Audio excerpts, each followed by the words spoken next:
Right, 40, rolling, 47-2.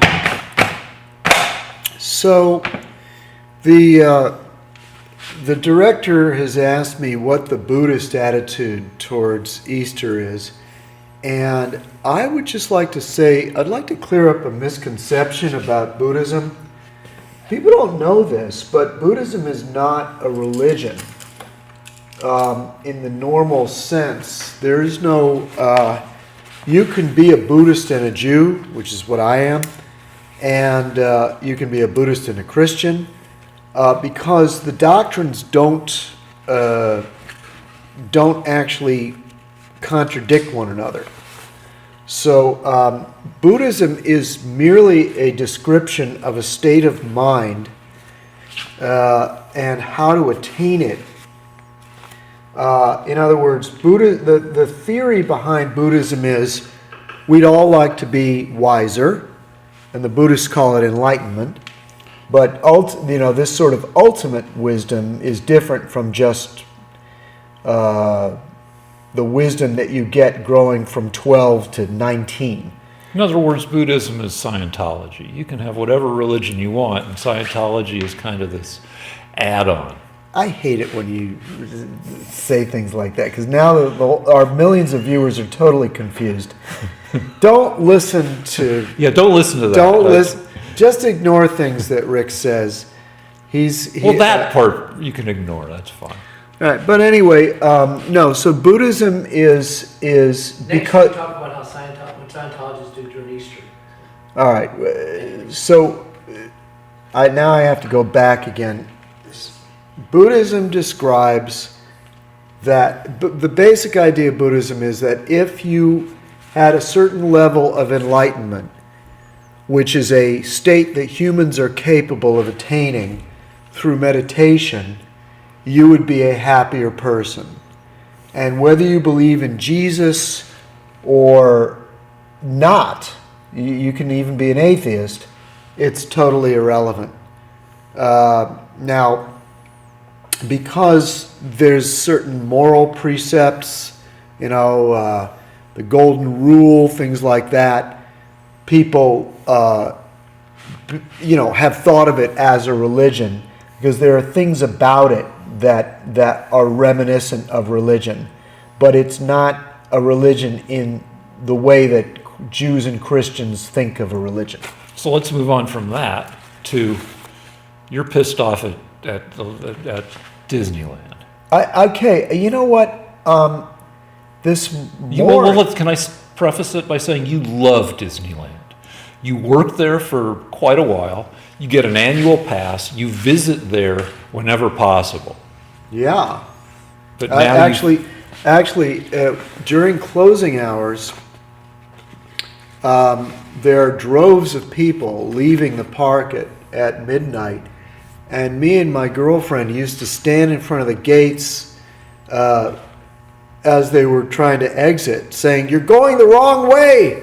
No, don't go back. Don't go back into the real world. Stay here where it's nice." Anyway, that's how much I used to love Disney. I'm probably not going to get an annual pass this year because they're ruining it. Last week, I had the audacity to say that I'm not thrilled about gay days, and this hurts me even more. They got rid of 2 rides, the Twilight Zone Tower of Terror, and now It's Tough to Be a Bug, which were marvelous rides, and they're getting rid of them just so they can hawk their Marvel comic book franchise on They're us. taking a big chunk of Disney's California Adventure and turning it into Marvel Heroes Land. Yeah, and frankly, they're getting rid of bugs. There was sort of attached to the It's a Bug's Life ride, they threw together this little Bug's Land, which was always pretty awful. So I've always felt that they should replace that. But to get rid of a charming ride like It's a Bug's Life, and they're also is terrible. And they're also getting rid of the Paradise Pier, which was one of the only areas in Disney's California Adventure that had any character at all. It had this marvelous 1920s theme to it, and they're turning it into Pixar Pier. So between Pixar and Marvel, they're turning California Adventure into a big, giant commercial wasteland where they sell you Marvel and they sell you Pixar products.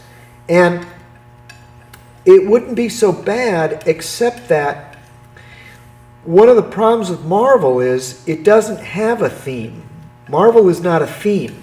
Marvel is just muscular people running around in normal American cities hitting each other. That's not a theme. In New Orleans Square, they have a pirate ride and they have a haunted mansion, which are somewhat themed to turn of the century South, or turn of the 19th century South and 18th century Southern United States. But now they're turning everything into Pixar and Marvel, which are not places. You don't need to go to those places. They don't have any character. They're not real. So it's in a way, I don't fault them for trying to create a Star Wars land, because that's going to be a place that has a certain Star Wars mythology to it. I mean, it's at a point now where there is sort of a Star Wars world. It's basically a futuristic world, even though it takes place in the past. But to ruin California Adventure and turn it into this marketing paradise of Pixar and Marvel, it frankly is disgusting. I too have been wronged by Marvel. Before Disney owned Marvel, at Universal City, there used to be a Marvel Heroes restaurant. I was there last night. I'm checking out Disney. If anybody is listening to this at Disney, I'm checking out Universal and Knott's, because I'm shuffling off this Disney thing. I'm looking for alternatives, guys. Well, we were eating at the Marvel restaurant, and for some reason, like a hot chili pepper got dropped into what was supposed to be a bland meal, and it was like I was tear gassed. My eyes were running, my nose was running, my mouth was on fire. My whole face is just red and mucousy. And I call over the waitress and say, there was a pepper in my thing and there wasn't supposed to be a pepper. And I was expecting to have my meal comp since I'd been tear gassed by my meal. And the waitress said, well, I can bring you some bread. So I have a beef against Marvel. Yeah, there you go. I should have. That makes two. However, let's talk about DC for half a second. The Marvel Comics universe, I believe, is more of a democracy than DC, in that you have more characters who are more on an equal footing with each other in terms of recognizability. In the DC universe, you have three huge superheroes. You have Wonder Woman, Batman, and Superman, and they kind of dominate the whole world. And so, given that there are some, there's the Flash, there's Supergirl, there's all this. There are other ones, but they're not nearly as big as the big three. And what DC started doing, it's harder to develop storylines when you only have three major characters. So DC started developing alternate world lines like 20, 30 years ago. Superman, was the first huge superhero, and he's the most basic, and he's the most powerful and invulnerable, which again is terrible for stories. So they had to figure out how to make him vulnerable. And And then they also, DC just started developing all these alternate worlds where they did horrible things to their main characters. But they killed Superman several times. And probably Batman too. I haven't followed it that much.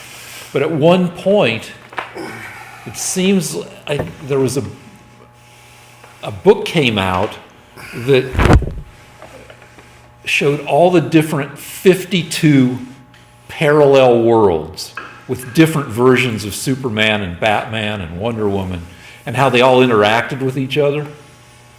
And it was a mess, a confusing mess, I think, unless you really followed it. So in that way, I think that Marvel, with its larger stable of popular... Who are the Marvel people? Well, you got Captain America, you have Iron Man, you have Black Panther, and you have Scarlett Johansson. What is she? Black Widow. You have the robot dude. I don't know. I mean, I'm not well versed in those guys. I would like to give a Lance versus Rick movie review of Black Panther.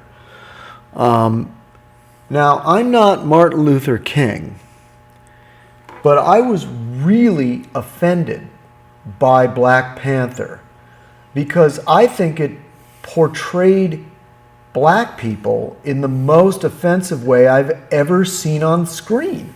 And I cannot believe in the 21st century nobody is pointing this out. There are gorilla people that they can barely speak. They just grunt.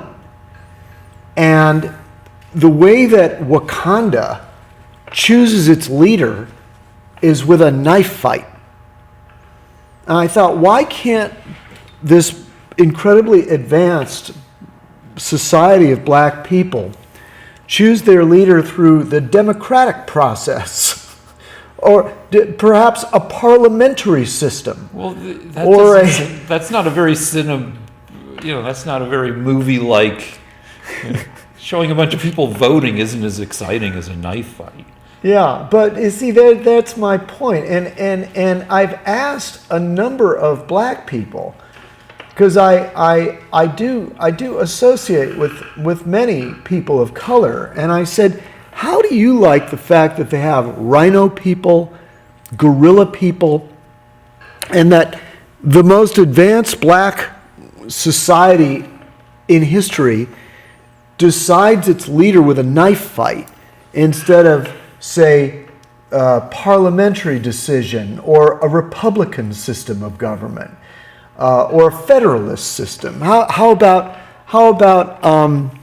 some kind of proportional voting system? One man, one vote. No, it's a knife fight in a waterfall. So, all right, so what did your friends say? They said, now that you think about it, now that they give it some thought, that is actually kind of degrading. I thought, yeah, I mean, can you imagine Abraham Lincoln being in a knife fight? Well, yeah, there was Abraham Lincoln's zombie hunter. Okay. Or what? No, vampire fighter. All right. Okay. Well, you know what? That was a whole movie. You got me there. That is a little-known historical incident. Well, now that you bring it up, you're right. Well, that is kind of how that happened. What's crazy is Abraham Lincoln was our strongest president. I think we've talked about it before. But somebody heckled him during one of his early election runs. Abraham Lincoln gets off the stage, walks into the crowd, picks up the guy over his head and throws him 10 or 15 feet. Abraham Lincoln once picked up a box of rocks on a bet. He'd make money by taking bets about his strength. And they filled a box, a big wooden crate with either 1,000 or 1,200 pounds of rocks. And frickin' Abe Lincoln basically deadlifted it. Picked it up. He could take an axe in his hand like this, held at and stand like this with a heavy axe handle for minutes on end. He'd take bets on how long he could hold the axe. Abraham Lincoln was a savage. He would have been president if we had a system of knife fights to elect our people. Yeah. All right. Well, your logic is impeccable. I really can't. He's the only president in the Wrestling Hall of Fame. Who do you think will kick ass, Trump or Biden? In a fight, I think just about anybody in decent shape could pop Trump in the snout once or twice, and Trump would stagger back and possibly land on his ass. I have no opinion on this subject. I'm just saying, if you thought if you thought Black Panther was somehow a step forward for our African American brethren, you're not thinking clearly. I'm not talking about you. I'm talking to our millions of I followers. haven't seen it because I just sit home and tweet. I don't see anything anymore. But What is your Twitter handle, by the way? So they want dumbass genius, all one word. And it's a delight, that frickin' account. I'm just saying that John Adams and Thomas Jefferson weren't sitting around there saying, should there be a knife fight They could wrestle in a too. waterfall, or should it be a spear fight on the top of a mountain? Well, it's tough. All right, it's tough because you're trying to capture the flavor of Africa and black culture without going too far, and you think they went too far in a stereotypical direction. It's like Black Panther, for our millions of viewers, is a film that the most bigoted Ku Klux Klansman could possibly have imagined. In other words, the most bigoted white person on earth would have written Black Panther as a way of degrading black people. Well, all right. So, in defense of Black Panther, one trouble with with most of the Marvel universe is that it's based on characters that were created in the early '60s. I think Spider-Man is 62. I think Black Panther is 64, and Stan Lee and whatever his partner was, came up with Black Panther as a way to address issues of racism in American society, and they actually had Black Panther the superhero before the Black Panthers called themselves the Black Panthers. And do you know who the first Black Panthers were of all time? They were a black tank force under General Patton that spearheaded Patton's drives, and they called themselves the Black Panthers when the U.S. Army was still segregated.